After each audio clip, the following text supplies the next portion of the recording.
A very good evening and welcome to all of you today. We have a distinguished guest with us this evening, and we all would like to listen to the pearls of wisdom that Mr. Harish Bhat is going to share with us. At the outset, I request all of you to mute your mics so that we pay full attention to the lecture.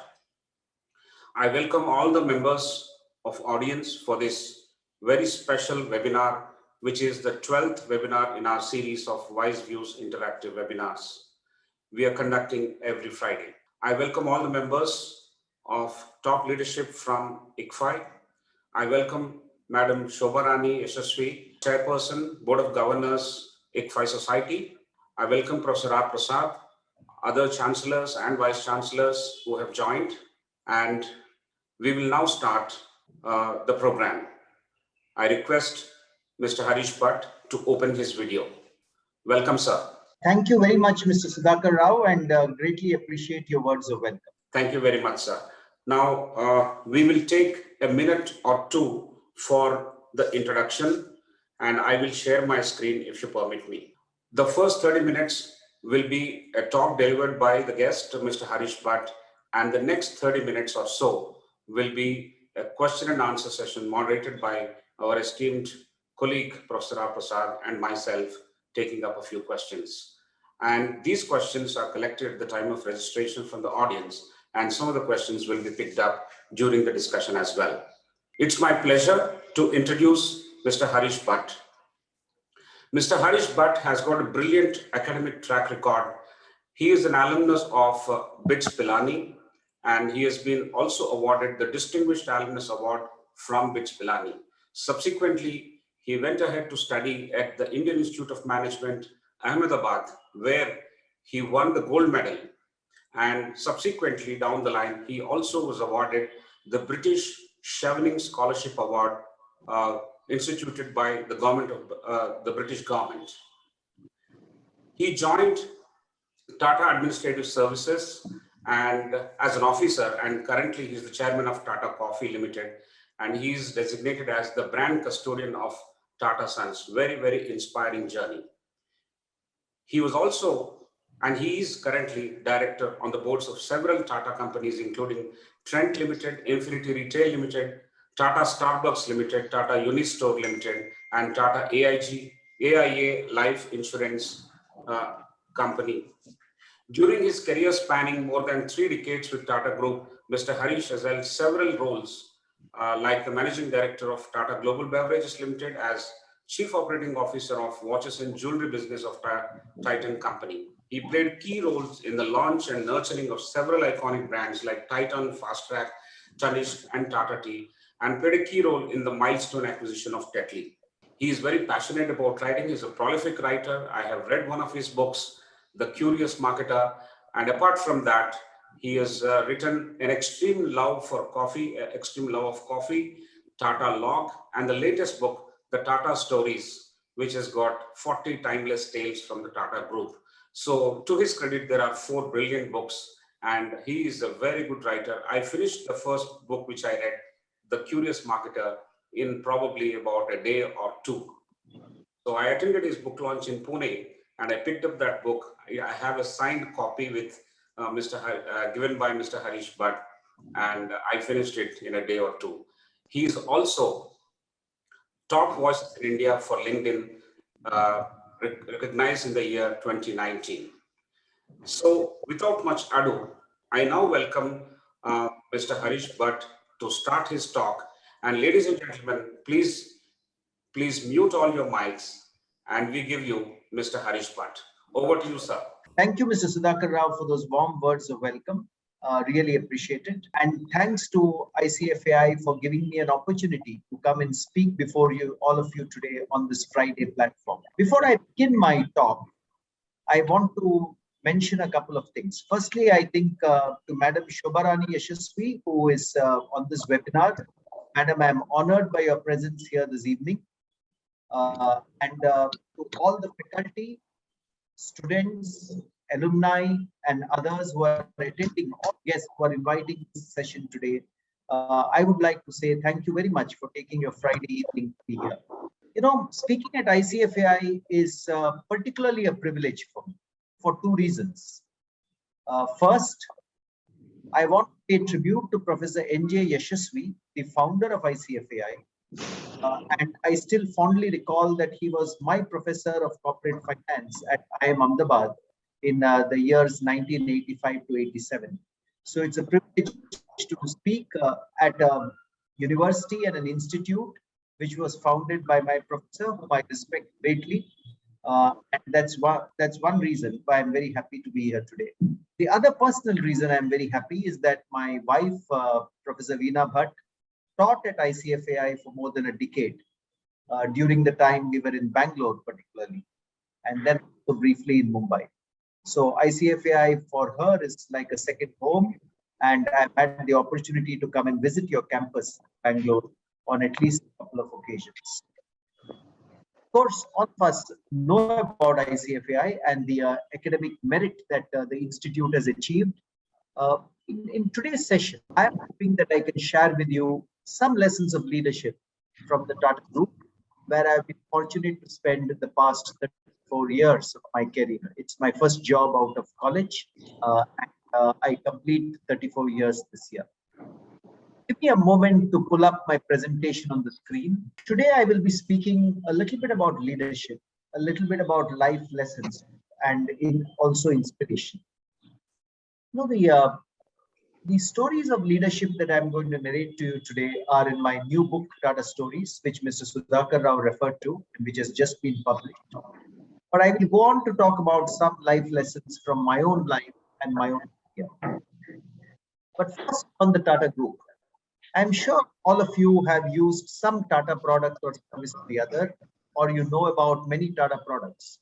You must have heard about Tata Salt and Tata Tea and Titan watches and Tanishq jewelry and Voltas air conditioners and the motors, trucks, Tata trucks that you see on the road. You know, the Tatas are a conglomerate. We are present in a number of businesses, and the Tata brand is without doubt, I think, the most recognized brand in the country, also synonymous with trust. But that is not the story I'm here to narrate to you today. I want to go back to the very first story of the Tata Group. And the first story of the Tata Group, ladies and gentlemen, occurred in the year 1839. A young boy was born in this house in a place called Navsari in Gujarat. His name was Jamshedji Nusarwanji Tata, and he went to become the founder of the Tata Group. At the age of 13, along with his father, they moved from Navsari to Mumbai, where Jamshedji Tata, at that time a young boy, used to sit in his father's loft and read a lot. He was very fond of reading. He read the works of Charles Dickens, William Makepeace Thackeray. He was particularly fond of the works of Mark Twain. After he finished college education, he joined his father's trading business. And in 1868, he decided to branch off on his own. He began a company, Tata and Sons, which is today the company that is the founding company of the Tata Group. In 1868, the Tata Group was founded. Now, initially it was a trading company, but within 6 years, he founded his very first industrial enterprise in the country. And this was a textile mill located in Nagpur, the center of the cotton growing region of India. It was called the Empress Mill. This is an old vintage photograph of the Empress Mill. You can see women there spinning cotton in the mill. It became a very profitable enterprise. I am told that within 25 years of its foundation, the shareholders of this mill multiplied their wealth 50 times. How did Jamshedji do this? He did this by using best quality of cotton, long staple. He did it by using some innovations during the spindle, which were very new to the textile industry and had not been used until then, even in the UK. But he took a risk and used them in India. And by Empress Mill soon became a very profitable enterprise. But that is not why. In fact, it became, I think, the most profitable enterprise of its kind in the country. But that is not the reason why I'm narrating this story to you today. It was very special because of see the ladies working in these mills. What he did, what Jamshedji predecessors did, is for these workers, many of whom were semi-educated workers, he ensured the best quality of employee welfare. For working women, there were creches at the Empress Mills to take care of their children. Remember, this was more than 100 years ago. Even today, not all companies have creches to take care of the children of working women. And Jamshedji Tata did this, at the Empress Mills, it was done more than 100 years ago. In the year 1887, he established a pension fund for the workers of his mills. Imagine, this was the first pension fund of its kind in the country. In 1895, he established an accident compensation scheme for his workers. In 1901, do you know what he established in these mills? All of us take Provident Fund as granted today. If we work in a company, our pay fund at the end of the month. In 1901, he introduced a Provident Fund scheme for his workers, the very first time ever in India with the concept of Provident Fund. Each of these schemes for employee welfare were pioneering innovations in the Indian industry, and they established a new way of doing business. He was asked, why are you spending this money on welfare? Why do you invest so much on welfare, on a pension fund, on a provident fund, on an accident compensation scheme? So speaking in 1895, he explained his new way. He said, we do not claim to be more unselfish, more generous, or more philanthropic than other people. But we think we started on sound and straightforward business principles, considering the interests of our shareholders our own, and the health and welfare of our employees the sure foundation of our prosperity. If you go back and look at the entire story of Empress Mills, you will see that there were many other innovations that he did here for the workers. He had evening classes and night classes for the people working in the mills. He set up gymnasiums for exercise and good health. Sport is a part of life at the mills. He installed, an old movie projector, cinematograph, for which people could be entertained. Free medical facilities were offered to the people working at this mill. One of the speeches that I have read of Jamshedji Tata, perhaps the only speech I have come across where he delivers a long speech, extended speech, he pays attention to every single arrangement for the workers. He says we have paid the greatest attention to sanitary arrangements. He talked about fan ventilation, humidifiers to prevent the effects of very dry air, and he says we are about to try this new scheme in the shed. He says it's sure to succeed in one thing, even if nothing else, in giving an equally distributed supply of free, fresh, and pure air to our work people. It's fascinating to see from this address how he knows every aspect of worker welfare. The welfare of his employees in his mind became the welfare of the community, and eventually it became the welfare of the nation. In many ways, this is what motivated Jamshedji Tata, Tata Steel, because he thought that India required an integrated steel mill of its own. India should not import all its steel from the United Kingdom or from Europe for the nation. Similarly, when he set up the Tata hydroelectric project, when he dreamt of it, it was to ensure that India gets pure energy. Many of you have heard in your home city of Bangalore, many of you are from Bangalore here today, of the Indian Institute of Science. It was the same love for India that made Jamshedji Tata give up about half his wealth to establish in the Indian Institute of Science at Bangalore, because he thought that technological higher education in science and technology was very important for the progress of our nation. The reason, ladies and gentlemen, that I'm mentioning this is this has remained the consistent purpose of the Tata Group for the last 150 years. Doing the right thing by the employees, by the community, by the nation. The thought goes back to Jamshedji Tata's life and the work he did at the Empress Mills to bring forward these pioneering welfare measures for his workers there. Later on, to institutionalize this, what he did, his sons and he did, is that they took 66% of the equity capital of Tata Sons and transferred it to public charitable trusts, which are called the Tata Public Charitable Trusts. Even until today, these trusts add a lot of value to our country. They have founded institutions like the Indian Institute of Science, the Tata Institute of Fundamental Research, the Tata Institute of Social Sciences, the Tata Cancer Memorial Hospital, Tata Memorial Cancer Hospital in Mumbai, the Tata Medical Center and Cancer Research Center and Hospital in Calcutta, and I can name many others, NCPA in Mumbai and so forth. They have done a lot of work on disaster relief, on education, on water, and most recently, in the fight against COVID-19, where the Tata Group put about 1,500 crores to the fight against COVID-19. Now, that's the historical story. The reason that I'm narrating this story to all of us today is that it shows, as a student of business history and a writer who has written a couple of books on business history, the story shows me how important purpose is in our life. For Jamshedji Tata, it was not just setting up an Empress Mills to make cotton, or not just setting up a Tata Steel to make steel. He had a purpose of the welfare of his employees, the welfare of the community, the welfare of the nation at heart.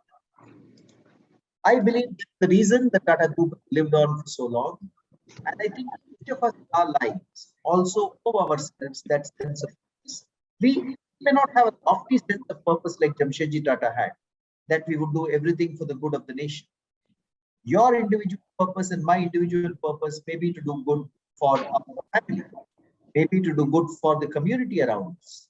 You may have a purpose to do exceedingly well in your academics or do exceedingly well in your career, and then return something to people after you have been there.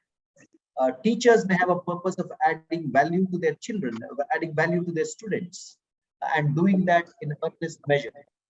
But whatever be our purpose, ladies and gentlemen, I think as individuals, the one lesson in leadership I take away from this story is that leaders have a sense of purpose. And all of you, all the 200 odd people who are on this call today, you're leaders in your own fields, or you aspire to be leaders in your own fields. So I think that sense of purpose or that objective becomes very important as we move forward in life. And it is one of the most fulfilling things in life to have an objective or a purpose. We may never reach there. We may move towards it, but that objective, which is very important to keep us going in life and contribute our best. That's the first lesson of leadership that I want to leave behind with you today. Having an objective in life, which is what we learned from Jamshedji Tata. But let me move on. Many years after Jamshedji Tata, and this is also a story I narrate in the book Tata Stories. The chairman of the Tata Group was J.R.D. Tata. J.R.D. Tata became the chairman of the group in 1938. One of J.R.D. Tata's first ventures was an airline. It was called the Tata Airlines. Later on, the government nationalized it and it became Air India. J.R.D. Tata remained the chairman of Air India for several more years. Now, one of the things that J.R.D. Tata would do, he would fly Air India and he would keep a keen eye out for whether all the details were right on the airline. Look at him here in this photograph, for instance, talking to the pilot and the air hostesses and so forth. I must narrate one story here, which is particularly impressive. I've narrated many stories in the book, but this is Air India Jumbo 747. It was an international flight, and seated next to him was L.K. Jha. L.K. Jha was one of the senior most bureaucrats in the Indian government at that time, very senior IAS officer. He had also been the governor of the Reserve Bank of India. He was an advisor to the Prime Minister, and they were seated in the next seat to each other. Now, L.K. Jha suddenly noticed that J.R.D. Tata has vanished from his seat. And he was wondering, where is this man? Like, is the chairman of the Tata Group, where could he have gone? He waited for 10 minutes, for 15 minutes, no sign of J.R.D. Tata. He waited for an hour. And after about an hour, J.R.D. Tata comes back to his seat, after more than an hour. So L.K. Jha is puzzled and he asks J.R.D. Tata, where did you go, Tata? I was concerned you were missing for an entire hour from your seat. Case, I just went around to see that everything was fine on the air. So L.K. Jha turns to him and says, but that could not have taken an hour, Mr. Tata. J.R.D. then responds to him and says, you know, the toilet roll was placed well in the toilet. What really transpired amazed LKJ, and LKJ has narrated this story at a subsequent book launch event. It says JRD Tata, despite being the chairman of Air India, the chairman of the Tata, went to each toilet in the aircraft, and because the toilet rolls were not kept properly, he changed them and made sure that they were kept properly. That is what an entire hour on the flight. Think about that story. The chairman of Air India, the chairman of the Tata Group, every single toilet on the aircraft to place the toilet rolls right because he thinks they have not been placed right. The lesson to me from that example, and there are many other examples of JRD Tata in a similar frame of mind. Stickler for excellence in whatever he did. He's often used to tell people, you do, don't be satisfied with second best. Aim for excellence in whatever you do. This story of the toilet roll is an example of aiming for excellence in whatever you do. The title of the slide says toilet rolls and a speech. The speech example is because, a young economist came to him once, Dr. Pense, who later became the chief economist of the Tata Group, and told him that I'm going to be delivering this talk at London. JRD Tata insisted that he rehearse his talk, prepare every line of it before he went to London to deliver his speech. And he said, you listen to yourself in the tape recorder. And when Mr. Pense said he did not have a tape recorder, JRD actually lent him his tape recorder to prepare for the speech. Dr. Pense actually says how much that helped him in delivering a brilliant speech eventually when he spoke at London. So these are two small stories, and you'll find many more in this book of how JRD Tata valued excellence in his life. That is also one of the reasons, ladies and gentlemen, that the Tata Group has reached where we have reached today. Because each of our products, each of our services, we try to ensure the best levels of quality and excellence. That is why Indian consumers trust Tata products, and they know that they are not going to be taken for a ride. But I want to connect this to each of our lives. All I want to say is that anything that we do, some of us may be teachers teaching in class. Some of us may be students learning in class. Some of us may be mid-career professionals working in a company. Some of us may be, writers writing a book. Some of us may be sports people running a race. In whatever you do, the quest to do things excellent is one of the biggest learnings that I've had from leaders working in the Tata Group. I've seen the same of other leaders that I've worked with within the group, whether it's our current group chairman, Mr. Chandrasekharan, whether it's Mr. Ratan Tata, whether it's Bhaskar Bhat, with whom I worked for many years in Titan, or Mr. Krishna Kumar, with whom I worked for many years in Tata Tea. That urge for excellence in everything we do is, I think, marks out great leaders. So I would urge each of us listening to this lecture, how can we achieve excellence in everything we do? And sometimes we have to keep pushing to achieve excellence in whatever we do, however small or however big is that drive for excellence. So that's the story, ladies and gentlemen, I wanted to narrate of JRD Tata to you. There are two stories I've now narrated to you. One is a story of having an objective or a purpose, and the other is a story of pursuing excellence in your life. And the third story I want to narrate for you is to 1900. JRD was in the 1930s to 1950s. Now we come to the 1990s. Mr. Ratan Tata is now the chairman of the Tata Group. He stands up at an industry forum and says that India should have its own indigenous car. This was in the 1990s. The only cars in India at that time were the Maruti Suzuki, which was designed in Japan and only assembled in Gurgaon, and the Hyundai, which was designed in Korea and assembled. Prior to that, it used to be the Fiat. So he said, Mr. Ratan Tata said, India needs its own indigenous car. And what was the reason for that? The reason was that every developed country has a car industry that it can call its own. A car industry creates a number of ancillary units, creates a number of jobs, and actually the car industry sets new standards of engineering excellence in a country. So it's not just producing a car, but it actually catalyzes the engineering industry in a country. When Ratan Tata said this in the mid-1990s, that he wanted to make India's first car, he invited others from the industry to join him. There was skepticism. People didn't believe that India could make its own car. Remember, by then India had already, exploded its nuclear device. By then India had already sent its first satellite into space, Aryabhatta. But India did not have a car it could call its own. So When people were skeptical, Mr. Ratan Tata said, if others are not willing to join me, I will do this on my own in telco, which is now called Tata Motors. He faced a tough path ahead. It required a lot of courage to say that. First, the car needed to be designed. He got engineers from the Engineering Research Center of Tata Motors, working with the IDO of Turin to design the Tata Indica. At that time, it was a revolutionary design. People were awestruck by the car. His concept of the design was very clear. He said, I want a car as large as an Ambassador because Indians travel in large families, but the car should have the fuel economy of a Maruti Suzuki and it should have the styling of a Zen.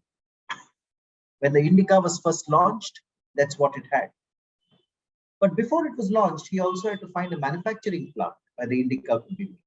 And a manufacturing plant for cars is very expensive. It costs a few $1 billion, which Tata Motors could not afford at that time. So his management team and he went around the world looking for a car plant which was more affordable. They found a plant in Australia, a disused Nissan plant, which they had brick by brick. They disassembled the plant, brought it to India, and assembled it again in Pune. He trained workers to make the Tata Indica. I have met some of the first few workers who assembled the Tata Indica in Pune. They were, school graduates who speak Marathi. Even today, when they think of the first Indica, they've got tears in their eyes. They say it took them 8 days to assemble the first Indica. Today, you go to Tata Motors Pune, there's a car coming out of that factory every 54 seconds. And you've seen Tata Nexon and some of the more recent models which Tata Motors have launched, which are doing brilliantly. But the history of that car's voyage is a courageous decision that Mr. Ratan Tata took to get into making India's first indigenous car, the Tata Indica, where virtually all parts of the car were also Indian. People have asked him, Mr. Tata, why did you do this? How did you have the courage to do this? And his response to them always was that I had trust in my young engineers and I wanted to do something which has never been done before to inspire the young people of this country. And he's gone to the extent of saying, people may say it failed or people may say it succeeded. But we know that we thought of it and we did it. We made India's first car. Ladies and gentlemen, once again, I think if you look at our lives, how courageous are we in taking decisions of this nature? Leadership is all about courage. In whatever field, you don't need to be a Mr. Ratan Tata or a Jamshedji Tata or a JRD Tata. In our own lives, in our own spheres, sometimes to study further requires courage. Sometimes to shift into a new job, which is after your heart, requires courage. Sometimes to do something new in your organization and convince your boss that you have to do it requires courage. Sometimes to pursue a different path in life requires courage. But I have seen great leaders within the Tata Group and outside. Great leadership is always marked by courage. So these are 3 lessons in leadership that I wanted to offer from this book. And I want to leave behind with you 3 quotes of what these 3 leadership lessons are before I come to you with some life lessons from my own career. Here's what Jamshedji Tata says. He says, in a free enterprise, the community is not just another stakeholder in business, but in fact, the very purpose of its existence. I spoke about purpose and having an objective in life. Here's what JRD Tata says. One must forever strive for excellence or even perfection in any task. Look at what he says, however small, and never be satisfied with the second best. This is excellence. And look at what Mr. Ratan Tata says, can we do something which has never been done before? So I want to leave behind with you for our own lives. How do we set an objective in life? It doesn't have to be a lofty objective. Whatever is the objective we want to pursue, but have an objective. How do we aim for excellence in whatever we do, however big or however small? And what can we do in our lives that has never been done before? How do we bring courage to bear in our own lives as we lead them? You know, in this book, Tata Stories, there are 40 such inspiring stories that I've narrated. I have taken 3 of them here today and talked about them to you. Those of you who want to read all those 40 stories, you're welcome to pick up this book. You will find another 37 inspiring stories there. But let me come to some life lessons from my own career and some life lessons which I believe matter greatly to me. The first lesson that I really want to narrate is, the the entire thought that when you work for an organization, and many people have asked me this, why have you worked for the organization, for the Tata Group for 34 years now? Much like ICFAI and other organizations of repute, one thing I have learned is that the advantage of working in a reputed organization is that you can do your work and go to sleep with a peaceful mind, because you're never asked to do anything which is wrong or incorrect. In the 34 years of my work in the Tata Group, I can tell you with great honesty that not once have I been asked to do anything which is against my conscience. And I think that's very important in life. More than anything else, a good night's sleep matters greatly to us. And I think I've seen that with many great leaders. They do things honestly, and they do things which stand well by their conscience. That's one lesson that I want to leave behind with you. Working what is right for your conscience and doing what you think is right for your conscience always pays off in the long term, even if in the short term it may lead to some difficulties. The second lesson that I want to leave behind, I know there are many students here and many mid-career professionals here. The second lesson I want to leave behind is never get used to a zone of comfort. Sometimes it's important for us to push ourselves into a zone of discomfort if we want to really discover what we are capable of in life. And I can quote two examples of that from my own career. In the first 10 or 11 years of my career, I had built a very good career track record in Tata Tea, selling and marketing tea. I used to be eventually I had reached the position of the marketing head of Tata Tea. But when a career opportunity opened up in the Tata Group in the jewelry business, I required some degree of, it required some degree of risk to step away from tea and say, I will now go and market or retail jewelry, very different product categories.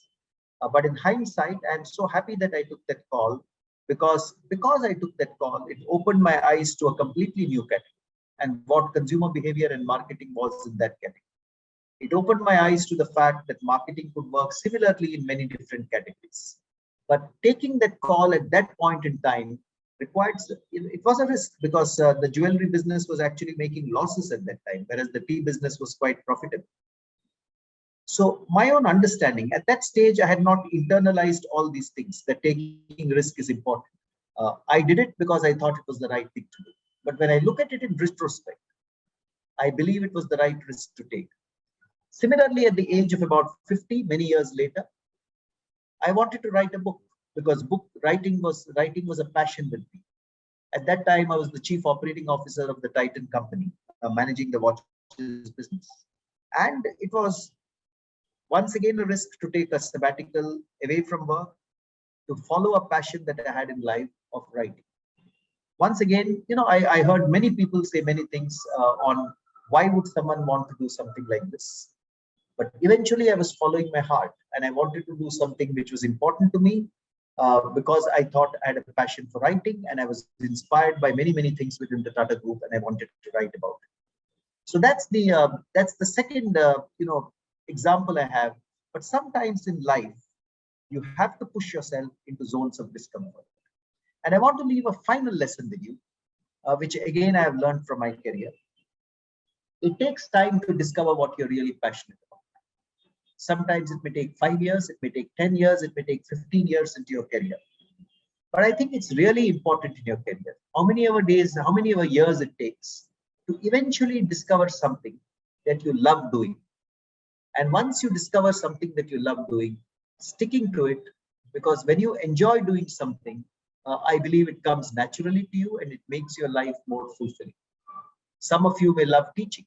Some of you may love marketing. Some of you may love working with the supply chain. Some of you may love work which is, very operations oriented. Some of you may love work which is very conceptual in nature. Doesn't matter what the kind of work you like or what the kind of industry you like. But finding out, and it took me a long time to find out that marketing and consumer behavior are my areas of passion. And later on in life, I found that writing was also an area of passion. But discovering the things that you really enjoy doing is very important in life, because then your life blossoms out as you want it to. So I leave three life, I mean, I can talk about many other life lessons, but three life lessons: doing what is right by your conscience, taking a risk and pushing yourself outside your zone of comfort sometimes. I'm not saying all the time, but sometimes, and at least a few times in your career. And finally, finding what you're really passionate about and what you love. I believe these are very, very important life lessons that I have learned, which based on my experience, I wanted to talk to all of you about. And eventually there is one last lesson that I want to talk about before I complete my session lecture for today. It is the need to put people first in whatever we do. Whichever organization you're in, whatever job you're doing, I think people matter the most. And the person who taught me this lesson was a person I reported to very early in my career. His name was Darbari Seth. He was chairman of Tata Tea, chairman of Tata Chemicals, chairman of many Tata companies, a legend in himself. He had launched brands like Tata Tea and Tata Salt. I was a young executive assistant working with him for a couple of years in Bombay. And after that, my wife and I both returned to Bangalore. I admired him a great deal. This book contains some more stories about him. I returned to Bangalore after being his executive assistant. And a couple of years later, my wife and I had our first and only daughter, Gayatri. She was born. And in 1995, I wrote back to Mr. Dabari Seth saying, "Sir, we have had our first daughter." He wrote back and said, "My blessings, wish you all the best." I thought the matter has ended that because he's finally the chairman of 4 or 5 large companies. Uh, Many people write back and convey blessings. So I thought that's the end of the matter. 3 months later, I get a call from a very senior official in Tata Coffee saying our chairman, Mr. Darbari Seth, has come to Coorg. On his way back to Bombay, he's passing through Bangalore. He would like to drop in at your house and meet your baby daughter. I was amazed, but I was also shocked. I was in office at that time. I was working in the Tata Tea office in Yeshwanthpur. So I called my wife and said, "Listen, this is what's going to happen. The chairman wants to come to our house and visit our baby daughter." We used to live in Jayanagar at that time with my parents. I rushed home. We put our sitting room in some order. And at the age of 75, through the traffic of Bangalore, Mr. Darbari Seth came all the way home to meet my baby daughter. That shows the priority he gives to people who work with him. It was perhaps one of the most memorable days of my life. And I want to show you a photograph of him with our family on that day. But photographs like this are what make your career worthwhile. Of your chairman standing with your family members and he's come to see your baby daughter. But I believe there's a lesson in this for all of us. And the lesson in this for all of us is we need to be equally considerate and equally loving of the people that we work with. We need to respect them. We need to ensure that we care for them. And we need to ensure that people first becomes a mantra. Indeed, in the Tata Group, I think that's one of the mantras that we try our best to live by. Maybe we can't do it all the time, but we try our best to live by. And therefore, I wanted to narrate this brief story. With those few words, ladies and gentlemen, I want to thank you very much for listening to me. Maybe I've overshot my time by 5 minutes, but I wanted to narrate these few stories to you to leave behind some lessons in leadership, some life lessons, and some inspiration. Those of you who want to know many more stories about the Tata Group, you're welcome to go to Amazon and pick this book up, or you're welcome to follow me on LinkedIn. I also make many of these posts. I write about many of these Tata stories on LinkedIn. You'll already find several of them there. And I hope these life lessons will stay behind with each of you. With those few words, Mr. Sudhakar Rao, I would like to bring my session to a close, but I'm very happy to take any questions that our colleagues may have for us this evening. Thank you very much. Thank you, sir. It is really, really inspiring. And I really like the way you have put together such a powerful presentation in such a short span of time. Our gratitude to you, sir. I now, without wasting any more time, because all of us have jotted down the life lessons and inspiring stories, so I will not recount them. I'll quickly call in and invite Professor R. Prasad to initiate the question and answer session. And a brief about Professor R. Prasad is, he is an alumnus of IIT Bombay and IIM Calcutta. He has put in more than 3 decades of experience both in corporate world as well as academics. He currently heads the academic wing at the ICFAI group, and he is the architect of the online MBA program which we launched recently. He is the professor and course mentor for the online MBA program, and I quickly welcome Professor R. Prasad to take over and start the Q&A session. Professor Prasad. Thank you, Professor Sudhakar. A very good evening, sir. To be with such an esteemed guest, with such a long standing in one of the most reputed organizations in the world. Welcome to Madam Shobharani Yashasvi also for gracing the occasion. Sir, what we have tried to do is we have more than 200 questions. So what we have tried to do, we have put it together. Yeah, 200 questions I will not be able to answer. So we have clustered it, and we have put up the main questions, and we will, between Professor Sudhakar and myself, look at some of these questions. First is on the very fundamental, sir. We have our own expectations of leadership as individuals. Each person carries the notion of what it is. These are based on our roles that we play, whether as a citizen, whether as an employee. Sometimes, there are some expectations we have of our boss. Sometimes it's of the chief minister or the prime minister. Sometimes as a stakeholder of a venture, maybe an NGO also. In these times, particularly with reference to the turbulence and the pandemic, what is leadership? Where is leadership required and where is it not required? How do we develop it? This is the first question, sir. So, particularly in today's volatile times, I think leadership, Professor Prasad, is a lot about courage. I spoke about courage being one of the attributes of leadership. Leadership is a lot about courage because you need to lead your organization or your department moving in the right direction and taking decisions which are sometimes difficult. Along with that courage, I think particularly in today's pandemic hit time, the other trait which is very important for leadership is empathy. You need to empathize with the people whom you're working with. Everyone has a different life situation today. Many people have lost their relatives. Many people have lost their friends. Some people are seeing their near and dear ones suffering in hospital. There have been, this has been for our generation, I think, the most difficult 1.5 years. So while a leader has to lead the organization with courage and take it in the right direction, notwithstanding the ambiguities of the environment, on the other hand, he has to empathize with his or her people and understand their position, be kind towards them, and lead them in an empathetic kind way. In today's environment, I would say courage and empathy are two very, very important traits of a leader. Thank you, sir, for simplifying it and bringing a great deal of focus on it. The second question, sir, is that reskilling and upskilling have become huge issues for leaders today. And in implementing this, there are mindset issues across the board: fear, frustration, uncertainty, both from the leaders as well as those who are part of the team. How do you motivate people to sharpen skills, counsel them for their career? How does one overcome self-doubt? Yeah. So, self-doubt is, let me give you a conceptual answer and then let me give you a personal answer also. So self-doubt will always be there, Professor Prasad. We are all human beings. You finished your college 20 years, 30 years back, and then you need to reskill yourself. One of the things that we need to tell ourselves is that we have the capability as human beings to learn something new at whatever age. I have seen people learn something new at the age of 70, at 50, at 30.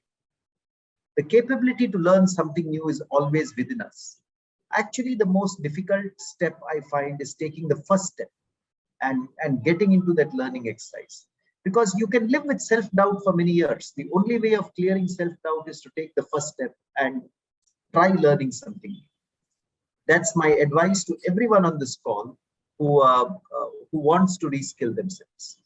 Reskilling is critical today because if you don't reskill yourself, you may soon become redundant in your organization.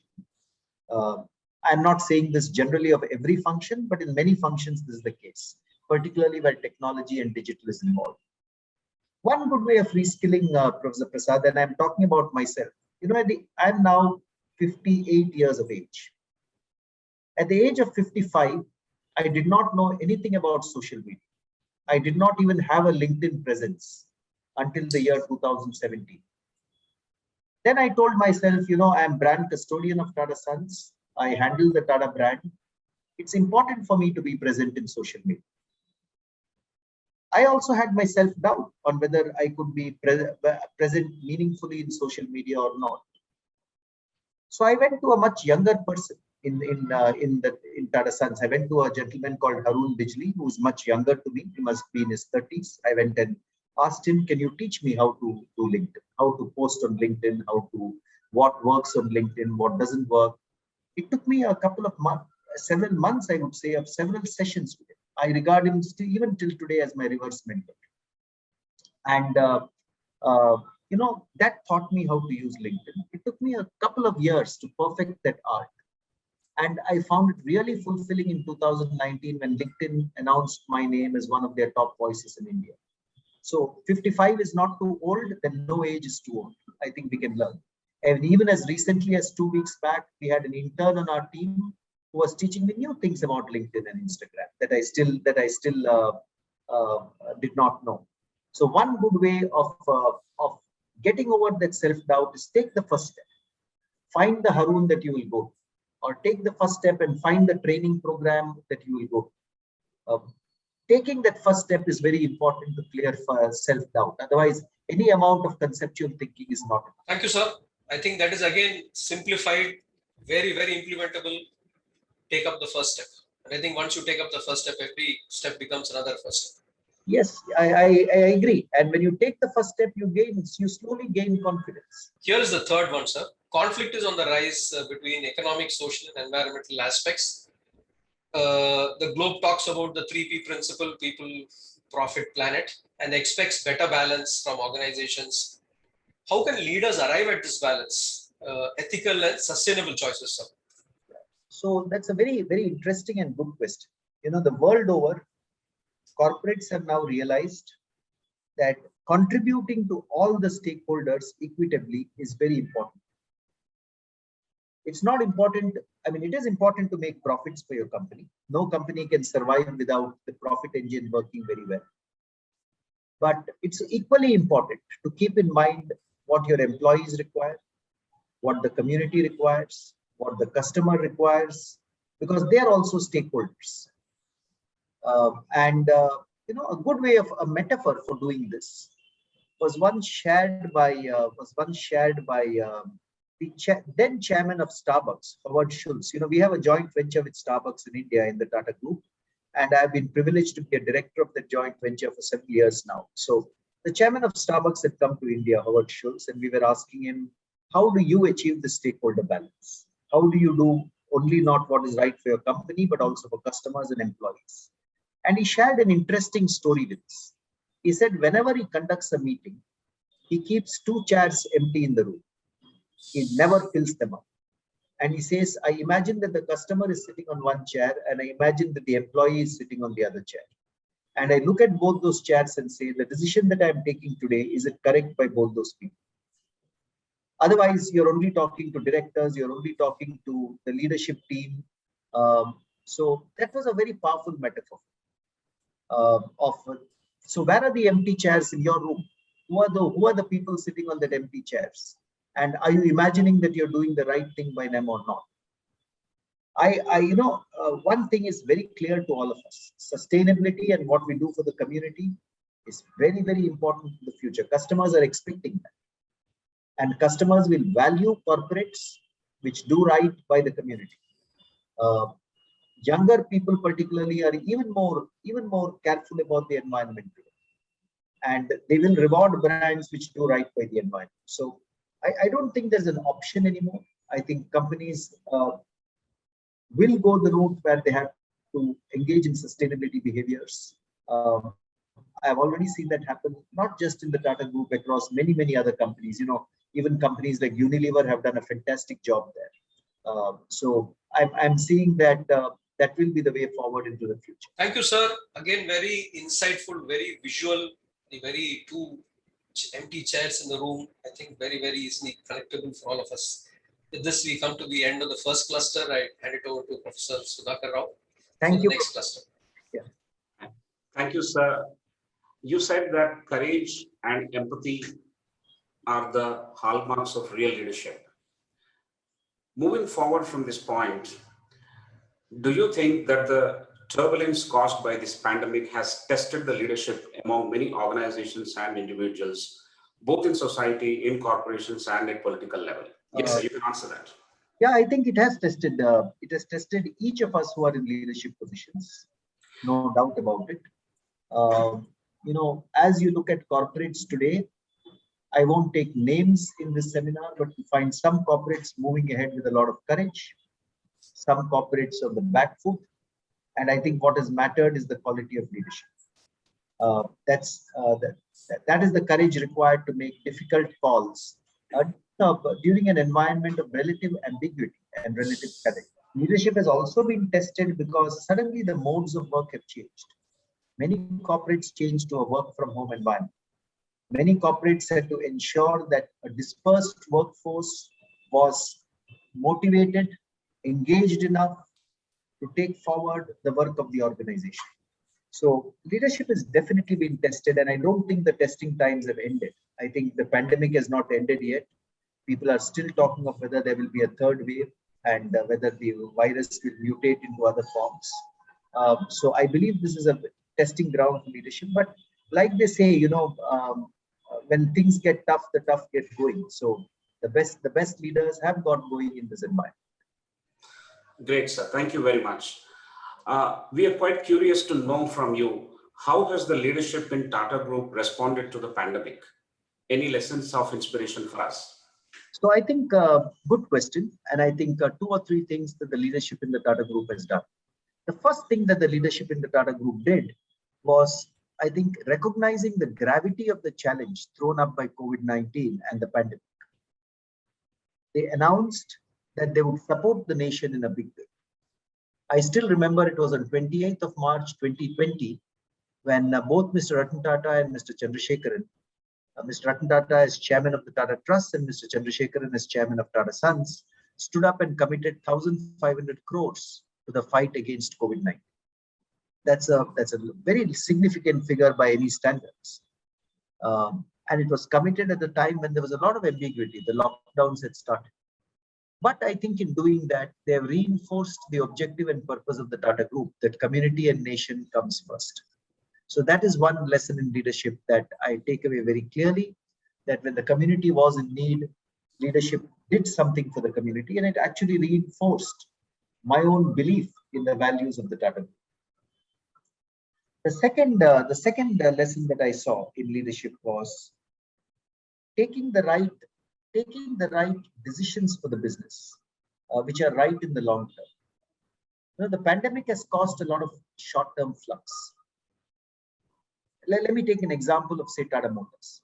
The decision that Tata Motors has taken is to go with electric vehicles in the long term, because the belief is that electric vehicles are far more sustainable, are much better for the environment. In the short term, the pandemic has had its ups and downs. In some months, the demand for cars has been high. In some months, it has not been. But you don't lose sight of that long term. You keep the long term goal in mind and move towards the long term goal, even if you have to make some adjustments for the short term. So I think that's the other lesson I would take from leadership. Do what is right for your company in the long term. I believe that the best leaders during the time of this pandemic have definitely done that. That's a second lesson from the Tata Group. The third, I would say, is the same example I gave of Darbari Sale and the example of empathy.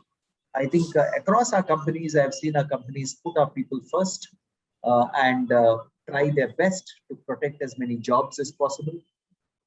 Particularly in a challenging environment like this, getting a job is not very easy. And sticking by your people is the other trait of leadership that I have seen work during this pandemic. Brilliant, sir. Thank you very much for those 3 nuggets of leadership examples for inspiring us. Sir, due to pandemic, a lot of organizations have switched to work from home, and work from home has resulted in affecting our revenues and productivity. Now, how do we cope up with stress that is caused by less boundaries of work or compromised life-work balance? I don't have, honestly, I don't have a full answer to your question. Okay. I do agree with you that the environment of the past 16 months has led to a lot of stress in the lives of a lot of people. I would confess that I have experienced it myself, and so have many, many other people around. It's not easy to stay within the four walls of your home and work when you're used to an environment where you're meeting colleagues in office, exchanging notes in the conference room. Now you only get to see them on screen, on a, like small postage stamps on the screen. In addition, I think the pandemic has led to health issues amongst a number of people, which also causes a great deal of stress. Um, there have been issues with elderly people, with young people. I think the pandemic has not quite, it's been agnostic across age. Uh, Two or three simple things I would say, Mr. Sudhakar Rao. One is, keep a routine if you're working from home. Very important. Otherwise, so for instance, every day in the morning, I have a daily update call with the leadership team that I work, and then I have a defined time to have lunch. My evening time to stop is sometimes not always uniform, but I try my best to keep to a daily routine, and I think that's very important when you're working from a home environment. The second thing is take time off from work. You need to take a few days off from work. You may not be able to go on a vacation when there's a pandemic, but take time off from work, even if it means staying in your own home from time to time. Otherwise, I think the pressures of working from home can gather a pace in your mind. So giving yourself that space away from the work zone is also very important, Mr. Sudhakar. The third thing that I would say is I don't think there is anything like a perfect work-life balance. I've realized in life that's probably a holy grail.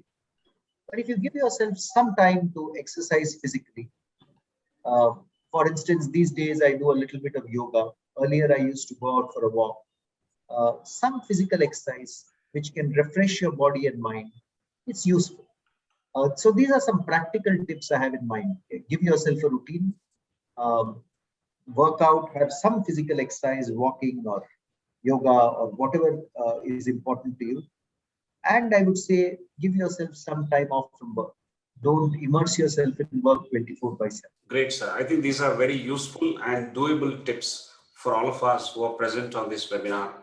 Those numbers that you're seeing here of the participants, in addition to that, there are hundreds who are watching this being live streamed on social media channels of ICFAI Online and ICFAI universities currently. Sir, I have another small question. In these times or otherwise, how should the controls and decision making change, especially in the way we hire people? So, I believe in these times, decision making has to be far more empowered to people. Our front lines need to be far more empowered to take decisions. They are the people who are dealing with customers at the frontline end, customers who are coming into our stores, into our dealer outlets, wherever customers are buying our products. So it's very, very important to ensure that your customer service people, your sales people are much, much more empowered. What this means is if you're also recruiting during this time, it's important to recruit people who enjoy such empowerment. And normally people like to be empowered. That's the human psychology. Uh, so it's important to get people who would use the right judgment and use this empowerment to serve our customers much better. So I think that's a very important area in decision making, which is important. The second is, Mr. Sudhakar Rao, I think this pandemic has taught us the importance of digital. We communicate digitally now, we speak digitally, uh, we offer our customers digital access to products on e-commerce sites. Even customer service reaches out digitally. Something goes wrong with your cable connection or your DTH connection, you reach out digitally to the company. So I think that, the other element that we have to bear in mind uh, is digital knowledge and digital capability. I think that's very, very important as we shape our organizations for the future. Fantastic, sir. So one point here, what culture the leaders should develop in order to sustain motivation and productivity in organizations during the pandemic and post-crisis? So, culture is a very fuzzy word. I would emphasize two or three things that we should do, which perhaps represent culture.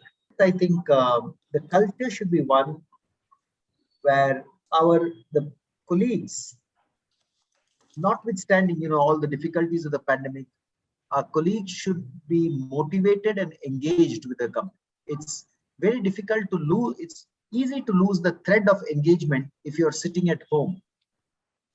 So it's very, very important for the culture of engagement where employees are engaged to be there, whether it's work from home or work from office. The second thing that I really think in this period is, of course, there has to be productivity, no doubt about that. All of us like to be productive in our roles, and we like to be as productive as we can be.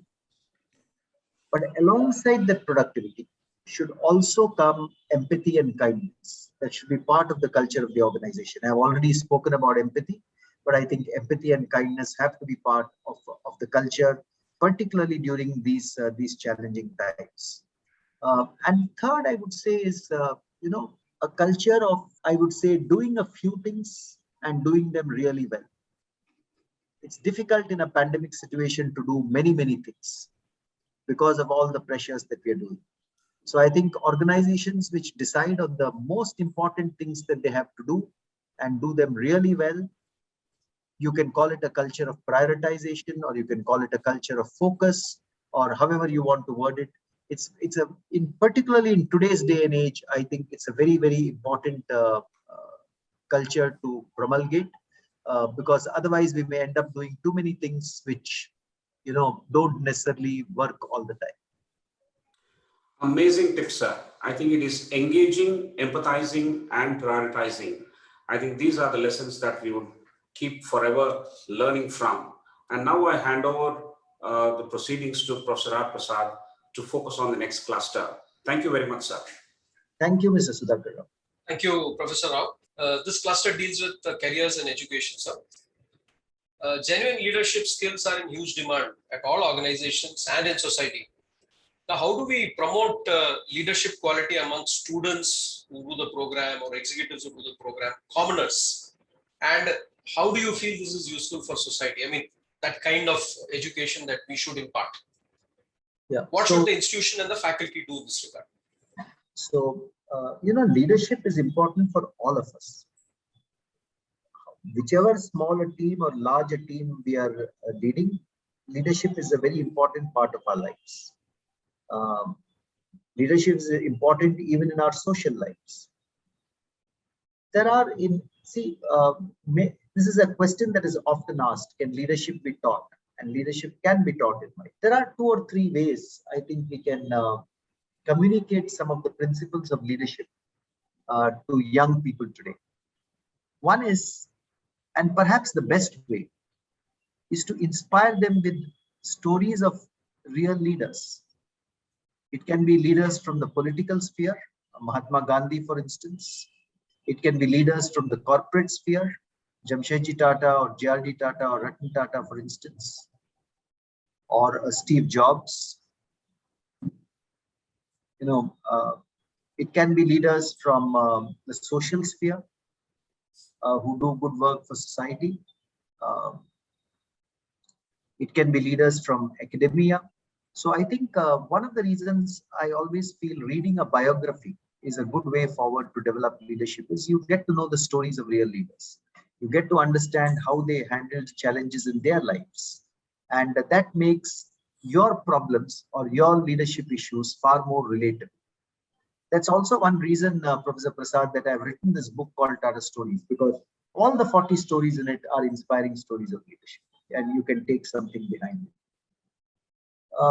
The second is, in many ways, some of the concepts of leadership, such as courage, such as humility, such as clear strategic thinking, such as the ability to execute well and focus on execution, which is so important in companies. It is important that we put them across to students and young people, not just that they're important, but why they're important. Explaining the why. Why is courage important? Why is focus important? Why is execution energy important? And sometimes this comes to life through case studies.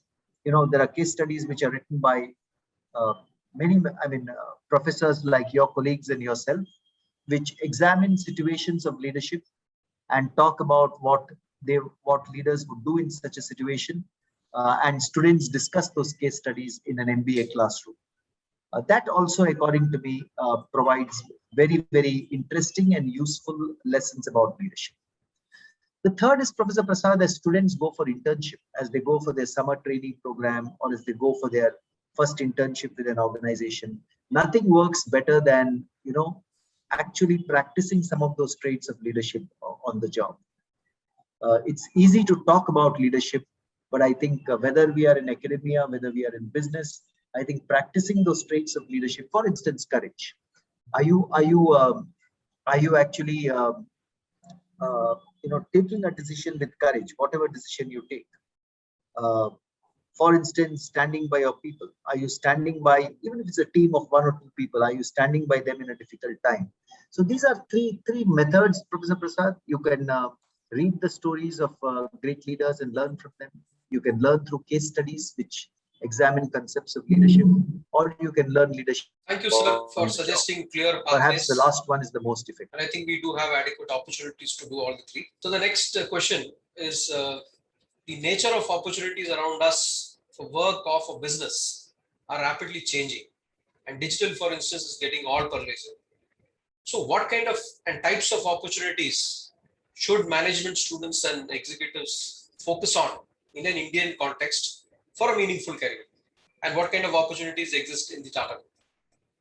So the second part of the question is easier to answer. What kind of opportunities exist in the Tata Group? The Tata Group has many well-established organizations like TCS, Tata Steel, Tata Motors, Titan, Tata Consumer Products. Each of those companies, there are opportunities that come up every year. Opportunities could be for IT engineers. Opportunities could be for sales, for sales executives. Opportunities could be for marketing executives, for manufacturing executives. So I think, and then there are newer companies of the Tata Group like Tata Digital or Tata Electronics or Tata Medical and Diagnostics, where also there are many entry-level opportunities which come up each year in different functions. And that should be fairly familiar to your students, because those are the functions in which corporates recruit. What kind of opportunities are ahead of us? I always feel, compared to when I graduated 34 years ago, I think there are many, many more opportunities for graduating students today. You have the opportunity to work for a multinational corporation. You have the opportunity to work for an Indian corporation. You have the opportunity to work for a startup. And you actually have the opportunity to start up something yourself. It's difficult for me to say which of these is the right way forward, Professor Prasad, because I think it's an individual choice. Nothing is right or nothing is wrong amongst these alternatives. It's an individual choice of where we feel most comfortable. So beyond that, I would not recommend that one is right or one is wrong. Thank you, sir. Which leads us to the next question, that today's careers journeys are very diverse. So are there any career guidelines, principles you'd like to suggest to students or working executives? And how do early career choices influence where you go later? So I would say for the first 5 years of your career, don't worry about which function you're working. Learn as much as you can. Work in a couple of 2 or 3 functions also if you want. Because unless you're absolutely sure when you're graduating ki yahi karna hai, this is what we want to do. Very few of us. I did not know when I graduated from IIM Ahmedabad that this is exactly marketing and consumer behavior is what I want. To take the first 5 years to learn as much as possible. 5 years can become 7 years, 8 years, doesn't matter, because we have careers, 30, 35 years ahead of us. So understand what kind of work really makes you happy and joyful. And then once you come to that understanding, pursue jobs in that particular area. So you may come to the view that, corporate finance is what is really exciting. Some other person may come to the view that no, marketing and consumer behavior is what is most exciting to me. A third person may say no, sales, interacting with people, a job which brings a lot of people interactions such as HR or sales is what is most interesting to me. So find your zone of joy. That zone of joy is where you will love working for the future. But don't think that it will come to you in a flash within 1 or 2 years of work. Meander a little bit, understand a little bit about the different careers ahead of you, and eventually 99 out of 100 people will discover what they like at the end of that period of time. That's my advice for the first few years of their career. Thank you, sir. I think it is fairly broad for various types of students to look at and follow. Thank you for the suggestions. I now hand it back to Professor Sudhakar for the next cluster. Thank you, sir. I'm highly conscious of the fact that we are overshooting the time, but such is the response and such size is the questions that we have received, and each one of them is extremely interesting. So I will take only 2 questions now and then complete it with your permission. Sure, please go right ahead. Sir, how would you describe the Tata brand personality and how has it changed from the times of J.R.D. Tata? And is in general, what has changed the way we look at the brands in the last, say, 20-25 years? So I would say one thing, the core idea of the Tata brand has remained unchanged over 150 years. The various other things about the brand have changed. So let me first talk about what has remained unchanged. The core idea of the Tata brand really sits on 3 pillars. One, that we will do what is good for the community and the nation. The community will be center stage in everything that we do. That has unchanged. Even today, 66% of our equity of the holding company is owned by the Tata Trust. So 66% of the dividends go to them, and then they use the money to put up hospitals, fight against COVID-19, institutions, etc. The second part of the Tata brand is that we will be pioneers. We will do things which have never been done before, whether it's making India's first indigenous car or India's first commercial airline or India's first steel plant, more recently India's first branded jewelry. So that pioneering instinct has been a pillar of the brand. And the third pillar of the brand has actually been excellence in what we do. Very good quality of products and services delivered to our customers and stakeholders. Now, those 3 pillars, I told you about Jamshedji Tata and long stapled cotton to provide good quality of textiles. But the same thing holds in many of our product categories today, which is why Tata brands are market leaders in so many categories. So those 3 pillars of the brand have remained unchanged. But what has changed? What has changed is the way the brand needs to connect with the consumer. The world has gone digital. So the Tata brand and every brand of the Tata Group, whether you take Titan, whether you take Chroma, whether you take Tata Steel, whether you take Tanishq, you take Westside, Taj Group, they all have to digitize themselves today. And they have to make sure that the digital connect with the customer is established. That is a big change from the past.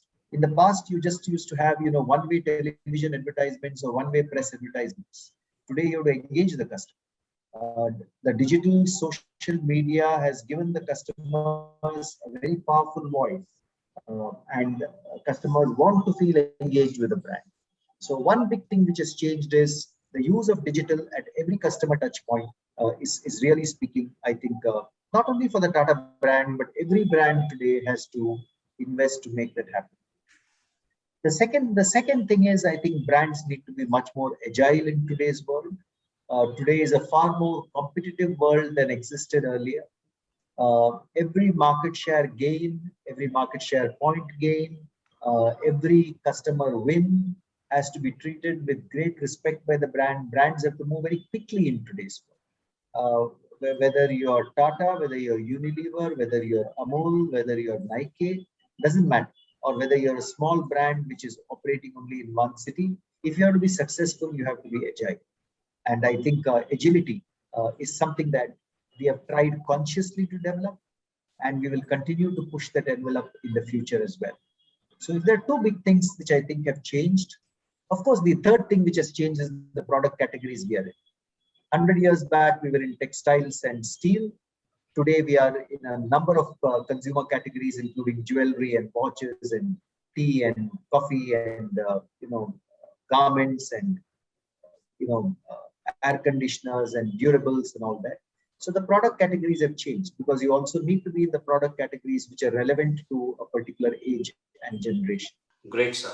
Pretty interesting. Digital agility and then new product categories that you have entered. These are Will remain constantly relevant to your customers. correct. So now moving on to the next question. I've been following your career pretty closely as an individual, and I find you as an epitome of excellence and integrity in your career. Sir, your work at Tata, how has it differentiated you as an individual? And what are the most important accomplishments and most important challenges that you have faced? Yeah. So, I'm very committed to the Tata organization. I regard it as my second home. So, and that commitment and love for the organization, I think, has grown with the years as I have seen leaders who have inspired me and leaders who have cared for the people who work with them, yet achieve excellence in every sphere of their life. So, what has defined me, therefore, in my career with the Tata Group is my regarding the Tata Group as my second home. And once that has happened, then naturally the penny drops in your mind. Then you're not forever thinking of where should I go, what should I do. Then you have anchored yourself to your second home. Challenges, of course, I can talk of many challenges. In my initial years in Tata Tea, we were a small plantation company trying to fight consumer behemoth like Brook Bond and Lipton, which were part of Unilever. We used to, and the challenge there was really to take market share away from a huge multinational. It gave us a lot of fulfillment when eventually Tata Tea became the market leader in India. That was a big challenge. Similarly, in the jewelry business, when I joined the business, it was making losses. I was the retailing and marketing head, and my chief operating officer at that time was Jacob Kurian. I had the opportunity to work with people like him, with Bhaskar Bhat, with Mr. Xerxes Desai. But I think the entire turnaround of the jewelry business and playing a key role as a member of that leadership team in forging that turnaround and making Tanishq a really successful brand, that was another challenge that has stood out for me in my career. And similarly, I think if I were to talk of the later years, when I was the chief operating officer of the watches business, I think strengthening Titan as a brand, but also building brands like Fast Track and Sonata, were again very exciting opportunities. But there are many challenges in making that happen again and again. So I can talk about many challenges which I've faced across my career in the Tata Group.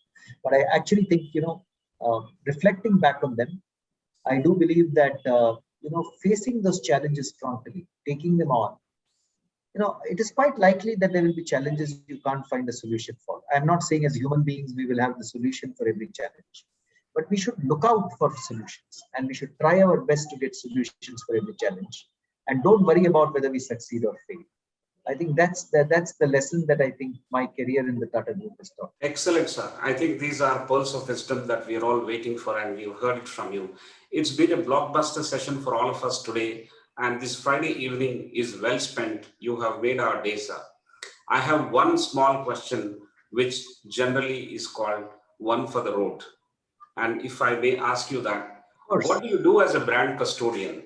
From my personal point of view, I want to understand what is the scope and deliverables of a brand custodian? So it's a fairly broad scope.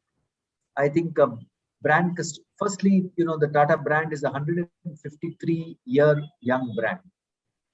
It has values, it has a certain character, it has key pillars which form the core of the brand. It is my job as a brand custodian to ensure that these values, these core pillars of the brand, they remain intact. That's the first part.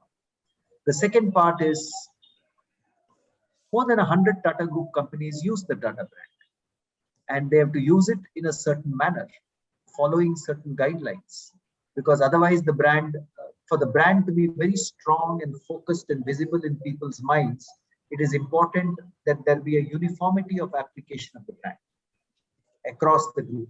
And that's also my role to ensure that. The third part of my role is we carry out a number of promotional events to connect the brand with young India. You must have heard of events like the Tata Mumbai Marathon, the Tata Crucible Quiz, the Tata Building India School Essay Competition, the Tata Social Entrepreneurship Challenge.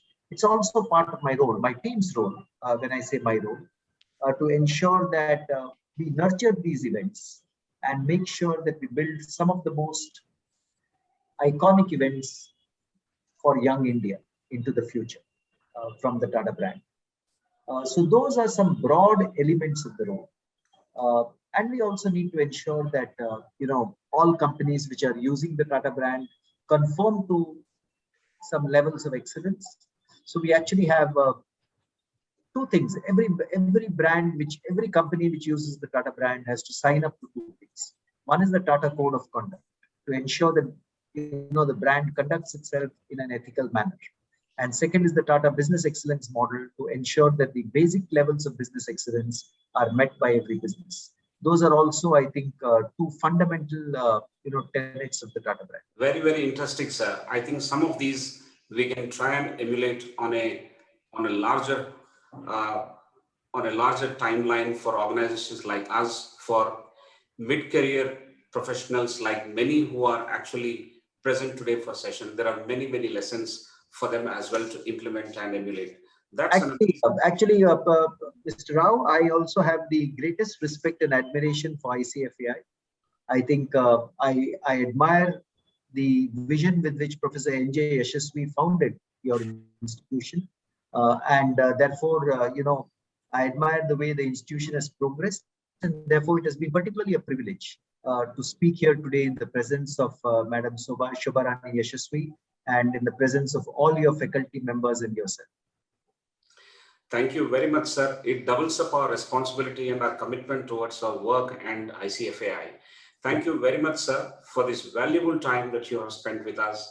We have recorded this session and we will use this for our learning purposes in the classroom and for the teachers and professors to pick up very important nuggets and share with the students in today's environment. I too want to thank Madam Shobharani Yashasvi. I want to thank you. I want to thank Professor Prasad. And I also, from the Tata Group, I want to thank my colleague Sri Lakshmi Hariharan, who has actually put this presentation together and coordinated this session. So thanks to all of you. Thank you, sir. Thank you, sir. Thank you. Ladies and gentlemen, thank you very much for patiently listening to this awesome lecture, which spanned over more than 1.5 hours. We will see you next week at the same time, 6:30 p.m. on Friday, July 16th. Till then, do take care. The pandemic is not over. We all have to take our precautionary measures and continue to survive in the toughest times that we are going through. I wish all of you a very good evening and do take care. Thank you, sir. Thank you very much, sir, for the highly Thank you, madam. Madam, Thank you, madam. It's really a privilege to speak when you're here. Thank you very much for being here this evening. Thanks.